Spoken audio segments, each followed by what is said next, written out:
Hey everybody, Stephen Colbert here, your host for this blast from the past. Remember New Year's Eve 2002? The excitement was palpable.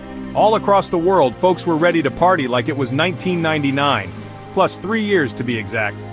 From the Eiffel Tower to Times Square, a wave of excitement swept the globe. We're talking champagne toasts, fireworks, and enough confetti to make you sneeze glitter for a week. So, buckle up as we take a trip down memory lane and relive the magic of New Year's Eve 2002. Let's start with the basics. New Year's Eve is a big deal. It's a chance to say so long to the old and hello to the new. It's a time for reflection, resolutions, and maybe one too many slices of celebratory cake.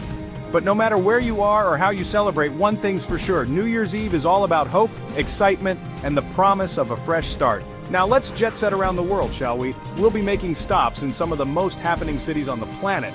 Get ready for dazzling fireworks, infectious energy, and maybe even a few quirky traditions along the way. So, grab your party hats and noisemakers, and let's get this countdown started. First stop, Paris, the City of Lights. And let me tell you, it lived up to its name on New Year's Eve 2002. The Eiffel Tower, that majestic beacon of French pride, was the star of the show. Imagine this, thousands upon thousands of twinkling lights, all synchronized to a dazzling light show. It was enough to make even the most cynical Parisian crack a smile. Down below, the Champs-Élysées was a sea of humanity. People from all walks of life, speaking a kaleidoscope of languages, came together to bid farewell to 2002. The atmosphere was electric, a potent cocktail of anticipation and pure joy. Street performers entertained the crowds, their music adding to the festive ambiance. As the final seconds of 2002 ticked away, the excitement reached fever pitch. The countdown echoed through the streets, each number met with a roar from the crowd. And then, boom! Fireworks erupted over the Eiffel Tower, painting the night sky in a kaleidoscope of colors.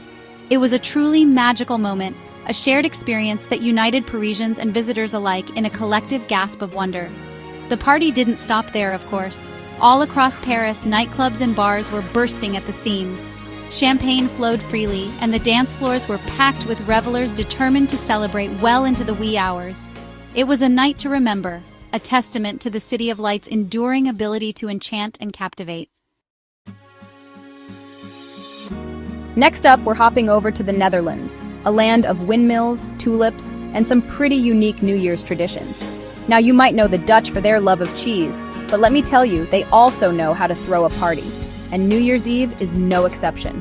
One of the most delicious Dutch traditions is the consumption of oliebollen and appelflappen. Oliebollen, which literally translates to oil balls, are deep-fried dough balls dusted with powdered sugar. They're like little bites of heaven, especially when enjoyed with a warm cup of hot chocolate. Appelflappen, on the other hand, are apple fritters that are crispy on the outside and soft and gooey on the inside. Trust me, they're even more delicious than they sound. But the Dutch don't just indulge their sweet tooth on New Year's Eve. They also have a tradition of lighting bonfires to ward off bad spirits. These bonfires, often made with discarded Christmas trees, are a sight to behold. They symbolize a cleansing of the old and a welcoming of the new. As the clock struck midnight, the Dutch skies lit up with fireworks, just like in Paris. But there was something uniquely Dutch about the celebrations. Maybe it was the gezelligheid, that untranslatable Dutch word that encompasses a feeling of warmth, conviviality, and togetherness. Whatever it was, New Year's Eve in the Netherlands was a charming and unforgettable experience. Hold on to your toques, folks, because we're heading north to Canada. First stop, Toronto, the bustling metropolis known for its diverse population and, of course, the iconic CN Tower.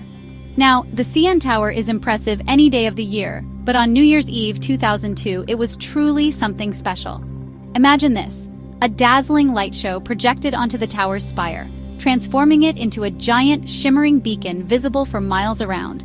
Add to that a synchronized fireworks display that lit up the night sky, and you've got yourself a recipe for one unforgettable New Year's Eve. But Toronto wasn't the only Canadian city celebrating in style. Over in Ottawa, the nation's capital, folks gathered for a more community-oriented celebration. Parliament Hill, the seat of Canada's government, was transformed into a giant outdoor party. There were live musical performances, ice sculptures, and of course, a spectacular fireworks display over the nearby Ottawa River. What struck me about Ottawa's celebration was its warmth and inclusivity. Families huddled together, their faces lit up by the glow of the fireworks. Friends laughed and chatted, their voices competing with the cheerful strains of holiday music. It was a reminder that New Year's Eve is, at its heart, a time for togetherness and shared joy.